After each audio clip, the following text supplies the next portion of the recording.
Hello guys, welcome back to our channel. ഇന്ന് നമ്മൾ കാണാൻ പോകുന്നത് 2017 റിലീസായിട്ടുള്ള ഹൗസ് ഓഫ് ദി ഡിസപ്പിയർഡ് എന്നൊരു സൈക്കോളജിക്കൽ ഹൊറർ ത്രില്ലറാണ്. അപ്പോൾ നമുക്ക് കൂടുതലൊന്നും പറയാതെ നേരെ മൂവിയിലോട്ട് കടന്നാലോ.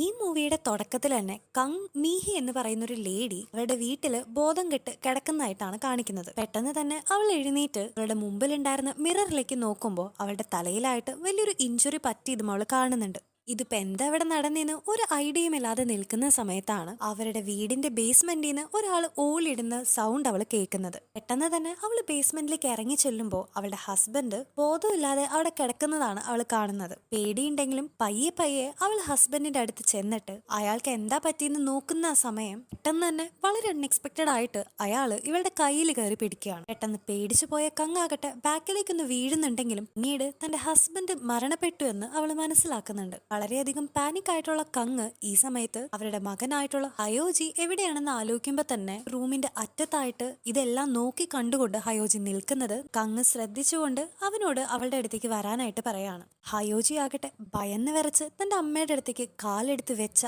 ആ നിമിഷം തന്നെ പെട്ടെന്ന് എന്തോ ഒരു ഫോഴ്സ്, ഒരു അജ്ഞാതമായൊരു ശക്തി വന്നിട്ട് അവന്റെ പുറകിലുണ്ടായിരുന്ന ഒരു ഡോറിന്റെ ഉള്ളിലൂടെ വലിച്ചു കൊണ്ടുപോകുന്നത്. വേഗം തന്നെ കങ് ഓടി വന്ന് ആ ഒരു ഡോർ തുറന്ന് നോക്കുന്നുണ്ടെങ്കിലും ഇതിന്റെ ഉള്ളിൽ തന്റെ മകനെ കാണുന്നതിനേക്കാൾ പകരം വെറും ഒരു ചുമരിന് മാത്രമാണ് കങ്ങിന് കാണാൻ പറ്റുന്നത്. അവിടെ നിന്ന് കട്ട് ചെയ്ത് അടുത്ത സീനിൽ നമ്മളെ കാണിക്കുന്നത് പിറ്റേ ദിവസം രാവിലെ കങ്ങിന്റെ വീട്ടില് പോലീസ് എല്ലാം വന്നിട്ട് അവൾ അവിടെ നിന്ന് അറസ്റ്റ് ചെയ്ത് കൊണ്ടുപോകുന്നതാണ്. സ്വന്തം വീട്ടിലുള്ള എല്ലാവരെയും കൊന്നു എന്ന് പറഞ്ഞ കുറ്റത്തോടെയാണ് അവളെ പിടിച്ചുകൊണ്ട് പോകുന്നത്. അവളുടെ ഹസ്ബൻഡിന്റെ ബോഡി ആ ഒരു ബേസ്മെന്റ് നിന്ന് കിട്ടിയെങ്കിലും ഇപ്പോഴും അവളുടെ ആ ഒരു മകൻ എന്ത് പറ്റി, മകൻ എവിടെയാണെന്ന് പോലീസിന് കണ്ടുപിടിക്കാനായിട്ട് സാധിച്ചില്ല എന്ന് മാത്രമല്ല കങ് അവളുടെ മകനെ കൊന്നുവെന്നും അവർ പറയുന്നുണ്ട്. അവിടുന്ന് വീണ്ടും കട്ട് ചെയ്ത് പിന്നീട് 25 വർഷങ്ങൾക്ക് ശേഷമുള്ള കങ്ങിനെയാണ് കാണിക്കുന്നത്. ചെയ്യാത്തൊരു കുറ്റത്തിന്റെ പേരില് 25 വർഷം ആ ജയിലില് നരകിച്ച് ജീവിച്ചതിന് ശേഷം ആ ഒരു പഴയ വീട്ടിലേക്ക് അവൾ തിരിച്ചെത്താണ്. അങ്ങനെ പോലീസുകാര് അവളുടെ വീട്ടിൽ ഡ്രോപ്പ് ചെയ്യുന്ന വഴിക്ക് അവളുടെ വായിൽ നിന്ന് ബ്ലഡ് വരുന്നതായിട്ടും നമ്മളെ കാണിക്കുന്നുണ്ട്.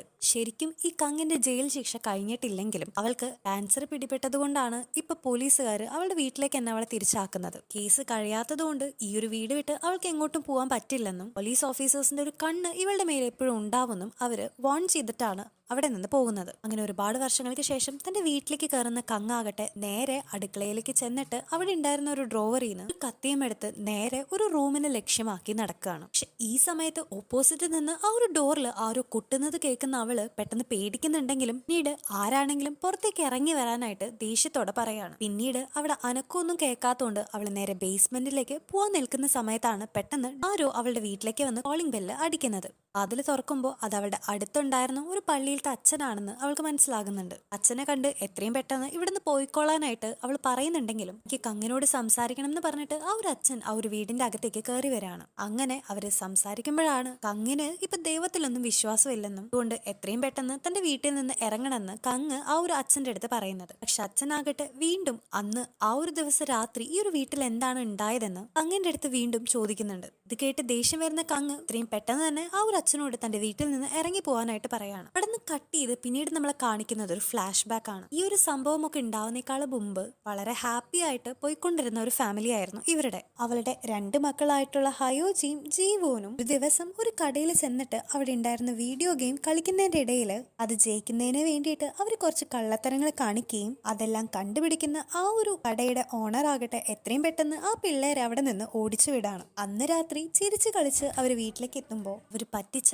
ആ ഒരു കടയുടെ ഓണർ വന്നിട്ട് കങ്ങിനോട് എല്ലാം പറഞ്ഞു കൊടുക്കുകയും കങ്ങാകട്ടെ ചെയ്തു പോയ തെറ്റിനോട് അവരോട് ആ ഒരു മുത്തശ്ശിയുടെ അടുത്ത് സോറി പറയാനായിട്ട് പറയാണ്. പക്ഷെ ഈ സമയത്തൊക്കെ ആ ഒരു മുത്തശ്ശി ആകട്ടെ ആ ഒരു വീടിന് എന്തോ വളരെ സ്ട്രേഞ്ച് ആയിട്ടൊരു കാര്യം ഉള്ള പോലെ ഫീൽ ചെയ്യാണ്. എന്തോ ഒരു പ്രശ്നം ഉണ്ടെന്ന് തോന്നിയിട്ട് ആ ഒരു മുത്തശ്ശി എന്തെല്ലാം വെച്ച് പ്രാർത്ഥിക്കുന്നതും നമ്മളെ കാണിക്കുന്നുണ്ട്. പിന്നീട് ആ ഒരു വീട്ടിൽ നിന്ന് ഇറങ്ങുന്നേക്കാളും മുമ്പ് ആ ഒരു മുത്തശ്ശി കങ്ങിന്റെ അടുത്ത് എന്തൊക്കെ പറയാനായിട്ട് ശ്രമിക്കുന്നുണ്ടെങ്കിലും പിന്നീട് എന്തോ ഒന്ന് ആലോചിച്ച് വന്ന കാര്യം പോലും പറയാതെ ആ ഒരു മുത്തശ്ശി അവിടെ നിന്ന് പോവാണ്. അന്ന് രാത്രി കങ്ങാകട്ടെ തന്റെ മക്കളോട് ഗുഡ് നൈറ്റ് ഒക്കെ പറയാനായിട്ട് വരുന്ന സമയത്ത് അയോജി കങ്ങിനോട് അവൻ നന്നായിട്ട് പ്രാർത്ഥിക്കാൻ പോവാണെന്നും അങ്ങനെ പ്രാർത്ഥിച്ചു കഴിഞ്ഞു കഴിഞ്ഞാൽ തനിക്ക് ആപത്തൊന്നും വരാതെ താൻ മരിക്കില്ല എന്നൊക്കെ കങ്ങിന്റെ അടുത്ത് പറയുമ്പോൾ നിനക്കൊന്നും പറ്റില്ല എന്നും ഡോക്ടേഴ്സ് എത്രയും പെട്ടെന്ന് തന്നെ നിനക്ക് വേണ്ട ഒരു ക്യൂർ കണ്ടുപിടിക്കുന്നൊക്കെ പറഞ്ഞ് തന്റെ മകനെ ആശ്വസിപ്പിച്ചുകൊണ്ടിരിക്കുകയാണ്. അപ്പോഴാണ് പോലീസുകാരനായിട്ടുള്ള അവളുടെ ഭർത്താവ് കുടിച്ച് ഒരു ലക്കും ബോധവും ഇല്ലാതെ ആ ഒരു വീട്ടിലേക്ക് കയറി വരുന്നത്. അയാളുടെ ഷർട്ടിലാകട്ടെ ഏതോ ഒരു പെണ്ണിന്റെ ലിപ്സ്റ്റിക്കിന്റെ പാട് അങ്ങ് കാണുന്നുണ്ടെങ്കിൽ എന്തെങ്കിലും കൂടുതലൊന്നും ചോദിക്കാതെ കങ് അവിടെ നിന്ന് മാറിപ്പോവാനായിട്ട് ശ്രമിക്കുന്നുണ്ടെങ്കിലും അയാള് കങ്ങിനെ കയറി പിടിക്കുകയാണ്. ദേഷ്യം വന്ന അവള് അയാളുടെ കൈയെടുത്ത് മാറ്റി അവിടെ നിന്ന് പോവാൻ ശ്രമിക്കുമ്പോൾ അത് ചെറിയൊരു വഴക്കിലേക്കാണ് ചെന്നെത്തുന്നത്. അയാളാകട്ടെ അവളെ ഉപദ്രവിച്ചതിന് ശേഷം ആ ഒരു വീട്ടിൽ നിന്ന് ഇറങ്ങി പോവാണ്. പിന്നെ കുറച്ചു നേരത്തിന് ശേഷം വിഷമത്തോടെ തന്നെ അവള് അവളുടെ റൂമിൽ ഇങ്ങനെ ഇരിക്കുന്ന സമയത്ത് ആരൊക്കെയോ വാതിൽ തുറക്കാനായിട്ട് ശ്രമിക്കുന്നത് കാണുന്ന അവള് അത് ആരാണെന്ന് ചോദിക്കുന്നുണ്ടെങ്കിലും മറുഭാഗത്ത് നിന്ന് അവൾക്ക് ഒരു ആൻസറും കിട്ടുന്നുണ്ടായിരുന്നില്ല. അങ്ങനെ ഇരിക്കുമ്പോഴാണ് പെട്ടെന്ന് ആ ഒരു വാതില് തന്നെ തുറന്നു വരുന്നതും അവൾ പുറത്തേക്കായിട്ട് നോക്കാൻ ട്രൈ ചെയ്യുന്ന സമയത്ത് പെട്ടെന്ന് ആരോ അവളെ അറ്റാക്ക് ചെയ്യാണ്. പക്ഷെ എന്തോ ഭാഗ്യത്തിന് തന്നെ അയാൾ കൂടുതലായിട്ട് ആ ഒരു വീട്ടിലേക്ക് കയറി വരുന്നേക്കാളും മുമ്പ് തന്നെ അവിടെ ഉണ്ടായിരുന്ന ഒരു കത്രിക വെച്ച് അയാളെ കയ്യിൽ കുത്തിയിട്ട് അവിടെ നിന്ന് ഓടിച്ചു വിടാണ്. ഇതേ സമയം അവരുടെ രണ്ടാമത്തെ മകനായിട്ടുള്ള ജീവോനാകട്ടെ അവന്റെ റൂമിന് വെളിയിലായിട്ട് ആരുടെ രൂപം കണ്ടിട്ട് അവിടെ ഉണ്ടായിരുന്ന ഒരു കബേർഡിന്റെ ഉള്ളിൽ കയറി പേടിച്ച് വരച്ച് ഒളിച്ചിരിക്കുകയാണ്. ഇതേ സമയം തന്നെ ആരോ ആ ഒരു കബേർഡ് തുറക്കുന്നതും അവൻ നന്നായി തന്നെ പേടിച്ച് ഒച്ച വെക്കുകയാണ്. ഈ ഒരു സൗണ്ട് ഒക്കെ കേട്ടിട്ട് അങ്ങ് ഓടി ആദ്യം തന്നെ അയോജിയുടെ റൂമിൽ പോയി നോക്കുന്നുണ്ടെങ്കിലും അവനല്ല ആ ഒരു സൗണ്ട് ഉണ്ടാക്കിയതെന്ന് അറിയുമ്പോൾ അവള് നേരെ ജീവോന്റെ റൂമിലേക്ക് ചെല്ലുന്നുണ്ട്. ഈ സമയം പേടിച്ച് വരച്ചിരിക്കുന്ന ജീവോനാകട്ടെ ഏട്ടനാണ് എല്ലാത്തിനും കാരണം, ഇവനാണ് എന്നെ ഇങ്ങനെ പേടിപ്പിക്കണേന്നൊക്കെ പറഞ്ഞിട്ട് ജീഹോനാണ് എല്ലാം ചെയ്തതെന്നൊക്കെ പറയുമ്പോൾ ഹയോജി ആകട്ടെ താൻ ഈ റൂമിലേക്ക് തന്നെ വന്നിട്ടില്ലാന്ന് കങ്ങിന്റെ അടുത്ത് പറയാണ്. തങ്ങളെ കൂടാതെ ആരൊക്കെയോ ഈ വീട്ടിലുണ്ട് എന്ന് മനസ്സിലാക്കുന്ന കങ്ങ് വേഗം തന്നെ പോലീസിനെ വിളിക്കുന്നുണ്ട്.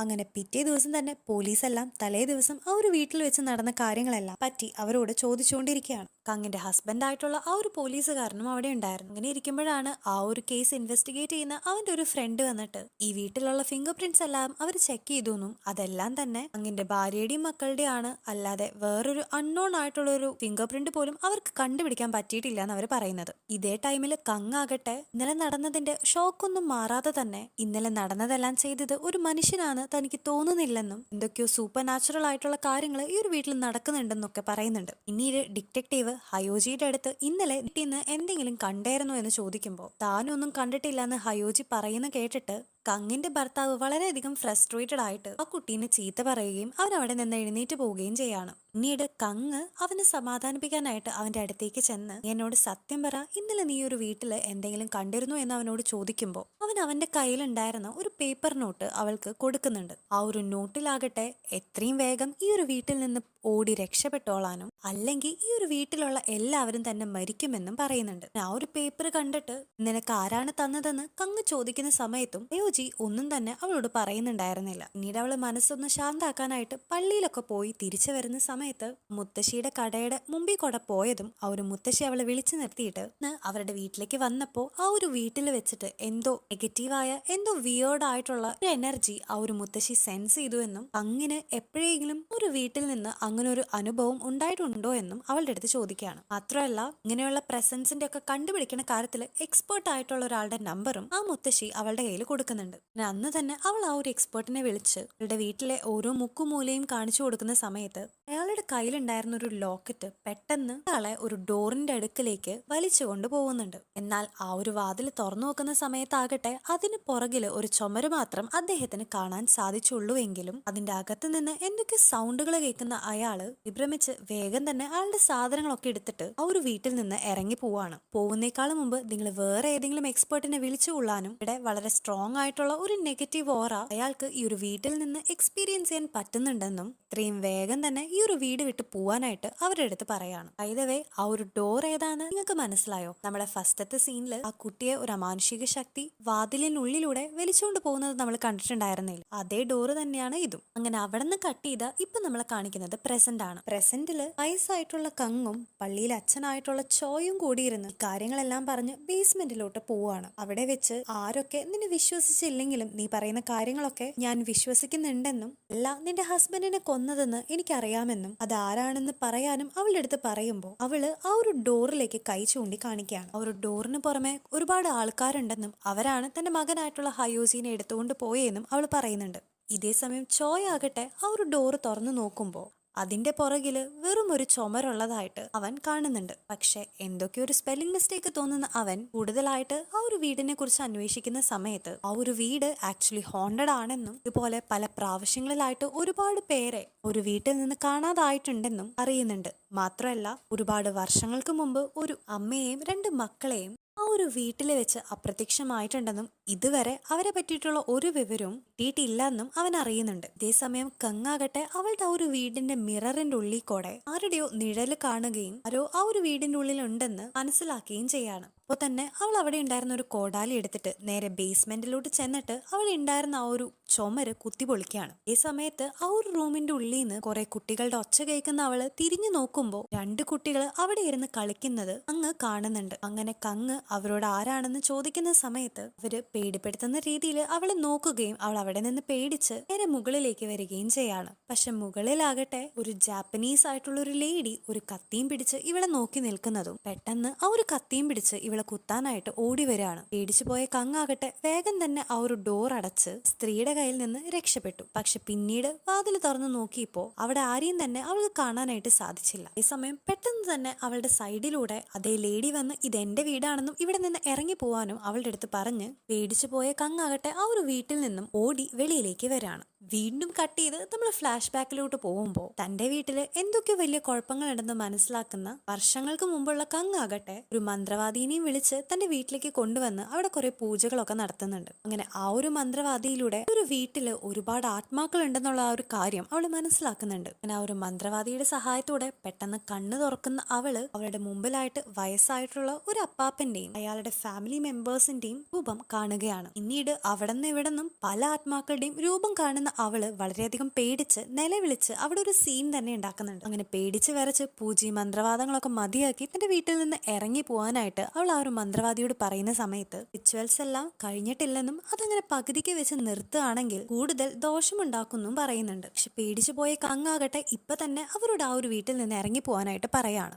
അങ്ങനെ അന്ന് രാത്രി ഹയോജി ഒറ്റയ്ക്കാണ് ആ ഒരു വീട്ടിലേക്ക് വരുന്നത്. തന്റെ ബ്രദർ ആയിട്ടുള്ള ജീവോനെ കാണാതെ ഹയോജിയും കങ്ങും കൂടി രാത്രി അവൻ അന്വേഷിച്ച് നടക്കുന്നതിന്റെ ഇടയിൽ അവിടെ ഉണ്ടായിരുന്ന ഒരു പുഴയിൽ നിന്നും അവർക്ക് അവന്റെ ഡെഡ് ബോഡി കിട്ടുകയാണ്. എന്തൊക്കെയാണ് തങ്ങൾക്കുണ്ടാവുന്നതെന്ന് മനസ്സിലാകാതെ വളരെ ഷോക്ക്ഡ് ആയിട്ട് നിൽക്കുകയാണ് കങ്ങും ഹയോജിയും. എന്നാൽ ഇതേ സമയം തന്നെ കങ്ങിന്റെ ഭർത്താവായിട്ടുള്ള ആ ഒരു പോലീസുകാരൻ വന്നിട്ട് ഹയോജിയെ കുറ്റപ്പെടുത്തി നീ കാരണമാണ് ജീവോൻ മരിച്ചതെന്നൊക്കെ പറഞ്ഞ് അവന് കുറ്റപ്പെടുത്തി സംസാരിക്കുകയാണ്. ഇതേ സമയത്ത് തങ്ങൾക്ക് എന്താണ് സംഭവിക്കുന്നതെന്ന് മനസ്സിലാകാതെ വളരെ നിസ്സഹായതയോടെ നിൽക്കുകയാണ് കങ്ങും. ഇതേ സമയം പ്രസന്റിലാകട്ടെ അച്ഛനായിട്ടുള്ള ചോയ് ആ ഒരു വീടുമായിട്ട് ബന്ധപ്പെട്ടുള്ള ന്യൂസ് പേപ്പർ ആർട്ടിക്കിൾസ് ഒക്കെ നോക്കുന്നതിന്റെ ഇടയിൽ 1942 ജാപ്പനീസുകാരനാണ് ആ ഒരു വീട് പണിതെന്നും ആ വർഷം തന്നെ നവംബർ 11 വീട്ടിലുള്ള എല്ലാവരും മിസ്സിംഗ് ആയി പോയെന്ന വാർത്തയും അവൻ അതിൽ കാണുകയാണ്. പിന്നീട് ആ ഒരു ന്യൂസ് എഴുതിയിട്ടുള്ള റിപ്പോർട്ടറിനെ അവൻ പോയി കാണുന്ന സമയത്ത് ഇതുപോലെ തന്നെ 1967 1992 അതായത് കൃത്യമായി പറഞ്ഞ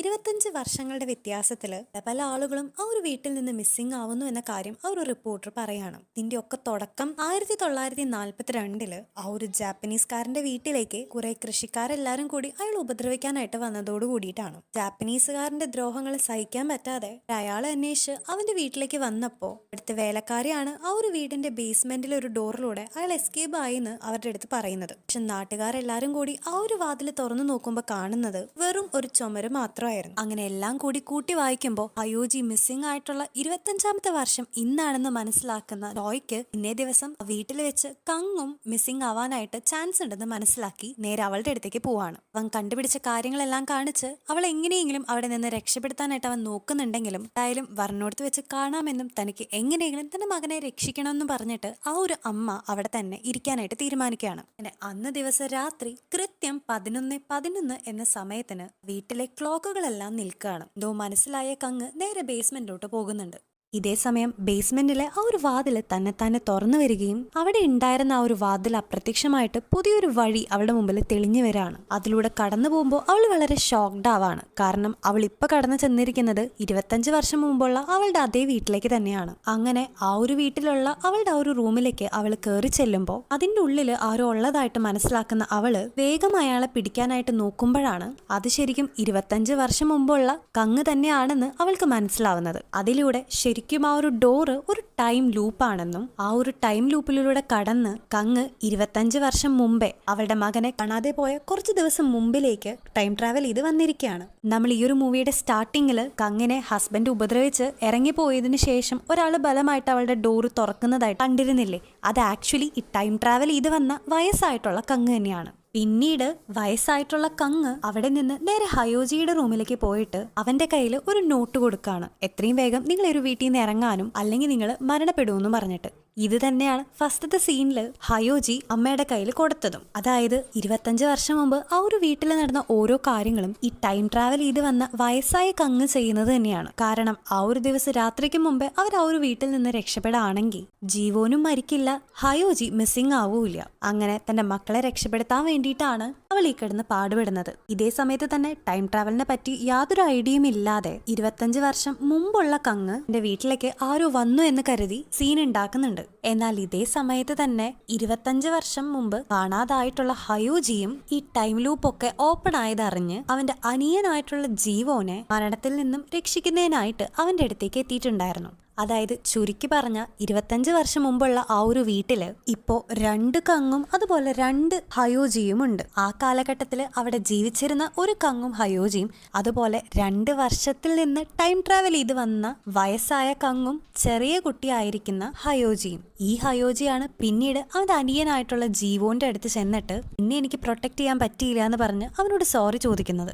ഇതേ സീനാണ് മൂവിയുടെ തുടക്കത്തില് ആരോ കബേർഡ് തുറന്നിട്ട് ജീവോൻ ഓളിയിട്ടതും കങ് ഓടി വന്ന് അവനെ കെട്ടിപ്പിടിക്കുന്നതുമായിട്ട് നമ്മൾ കണ്ടത്. ശരിക്കും 25 വർഷങ്ങൾക്ക് ശേഷം തുറക്കുന്ന ഈ ഒരു ടൈം പോർട്ടലിലൂടെ പല പല ടൈമുകളിലേക്ക് നമുക്ക് സഞ്ചരിക്കാനായിട്ട് സാധിക്കും. അങ്ങനെ അവൾ ആ ഒരു ടൈമിൽ നിന്ന് പുറത്തു വന്ന് വേറൊരു ടൈമിലേക്ക് കടക്കുന്നതിന്റെ ഇടയിലാണ് ഒരു വയസ്സായൊരു വൃദ്ധനെ അവൾ കാണുന്നത്. അയാളെ കാണുമ്പോൾ തന്നെ കങ്ങ് പേടിക്കുന്നുണ്ടെങ്കിലും പിന്നീട് അദ്ദേഹം ഒരു ലോക്കറ്റ് കാണിക്കുമ്പോൾ അത് 25 വർഷങ്ങൾക്ക് മുമ്പ് മിസ്സിംഗ് ആയി പോയിട്ടുള്ള തന്റെ മകനായിട്ടുള്ള ഹയോജി ആണെന്ന് അവൾക്ക് മനസ്സിലാകുന്നുണ്ട്. ആ ഒരു സമയത്ത് ജീവൂനെ കൊന്നു എന്ന് പറഞ്ഞ പേരില് അവന്റെ അച്ഛൻ അവനെ വളരെയധികം മർദ്ദിക്കുകയും ഉപദ്രവിക്കുകയും ചെയ്തുകൊണ്ടിരിക്കുകയാണ്. അങ്ങനെ അവിടെ നടക്കുന്ന ഫൈറ്റിനൊക്കെ ഇടയിൽ അവളുടെ ഹസ്ബൻഡ് അവളുടെ തല പിടിച്ച് ഒരു മിററിലേക്ക് മുട്ടിച്ച് അങ്ങനെ ആ ഒരു തല പൊട്ടി അവൾ ബോധമില്ലാതെ താഴേക്ക് വീഴാണ്. ഇങ്ങനെ കിടക്കുന്ന കങ്ങനെയാണ് ഈ ഒരു മൂവിയുടെ തുടക്കത്തിൽ തന്നെ നമ്മൾ കണ്ടതും. ഇതേ സമയം ആ ഒരു വീടിന്റെ ബേസ്മെന്റിന്റെ ഉള്ളിലാകട്ടെ വയസ്സായിട്ടുള്ള കങ്ങും വയസ്സായിട്ടുള്ള ഹയോജിയും സംസാരിച്ചുകൊണ്ടിരിക്കുകയാണ്.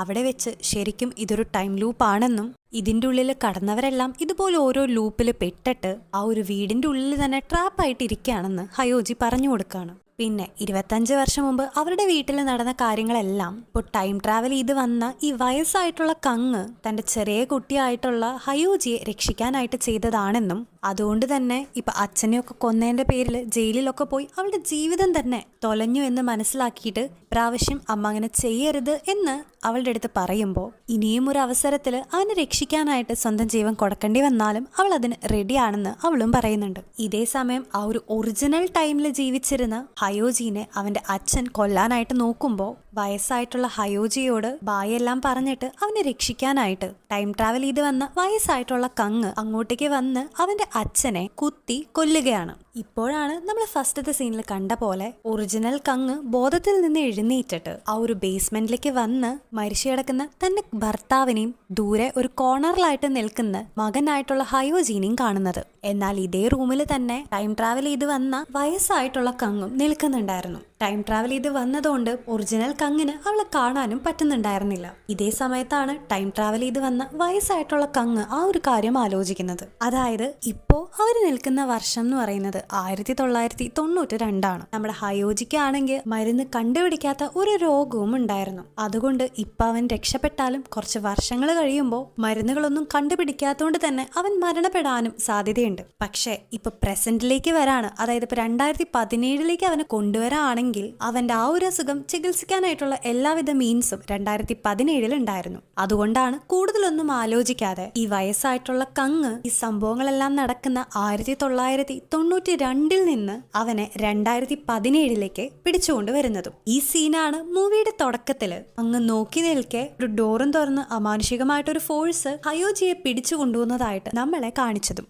പിന്നീട് ഈ ഒരു ടൈം ലൂപ്പിൽ നിന്നൊക്കെ പുറത്തു കടന്നിട്ട് 25 വർഷം മുമ്പ് കാണാതായിട്ടുള്ള തന്റെ മകൻ ഹയോജിനെ ടൈം ലൂപ്പിലൂടെ 25 വർഷങ്ങൾക്ക് ശേഷമുള്ള 2017 അവൾ കൊണ്ടുവന്നിട്ട് നമ്മുടെ പള്ളിയിലെ അച്ഛനായിട്ടുള്ള ചോയ്ക്ക് അവനെ പരിചയപ്പെടുത്തി കൊടുക്കുകയാണ്. അവിടെ വെച്ചിട്ടാണ് ഈ ചോയ് എന്ന് പറയുന്നത് വേറെ ആരുമല്ല, പണ്ട് അവന്റെ കളി കൂട്ടുകാരനായിട്ടുണ്ടായിരുന്ന ജൂനോ എന്ന് പറയുന്ന ഒരു പയ്യനാണെന്നും അവനിപ്പോ വളർന്നു വലുതായിട്ട് ചോയ് എന്നൊരു അച്ഛനായിട്ട് മാറിയിരിക്കുകയാണെന്നും അവര് രണ്ടുപേരും മനസ്സിലാക്കുന്നത്. പിന്നീട് കങ്ങിന് ഓൾറെഡി ഒരു അസുഖമൊക്കെ ബാധിച്ച് അവൾക്ക് വയ്യാത്തതുകൊണ്ട് ഹയോജീനെ നമ്മുടെ അച്ഛനായിട്ടുള്ള ചോയുടെ കയ്യിൽ ഏൽപ്പിച്ചതിന് ശേഷം തന്റെ മകനെ രക്ഷിച്ച ആ ഒരു സന്തോഷത്തില് ആ ഒരു അമ്മ ആ ഒരു വീട്ടിൽ തന്നെ ജീവിക്കുകയാണ്. ഇനി അങ്ങോട്ട് ഒരു ടൈം ലൂപ്പിലും പെടാതെ എല്ലാവരുടെയും ഒപ്പം സന്തോഷമായിട്ട് ഹയോജി ജീവിക്കുന്ന കാണിച്ചുകൊണ്ട് ഈ ഒരു മൂവി ഇവിടെ എൻഡ് ചെയ്യാണ്. സോ ഗൈസ്, ഈ ഒരു മൂവി അത്യാവശ്യം കൺഫ്യൂസിംഗ് ആണെന്ന് അറിയാം, പക്ഷെ നിങ്ങൾ ഈ ഒരു മൂവി കാണുകയാണെങ്കിൽ അത് വേറൊരു എക്സ്പീരിയൻസ് തന്നെയായിരിക്കും. അപ്പോൾ നിങ്ങൾക്ക് ഈ ഒരു വീഡിയോ ഇഷ്ടപ്പെട്ടെങ്കിൽ ഞങ്ങളുടെ ചാനൽ സബ്സ്ക്രൈബ് ചെയ്യാനും വീഡിയോ ലൈക്ക് ചെയ്യാനും മറക്കരുത്.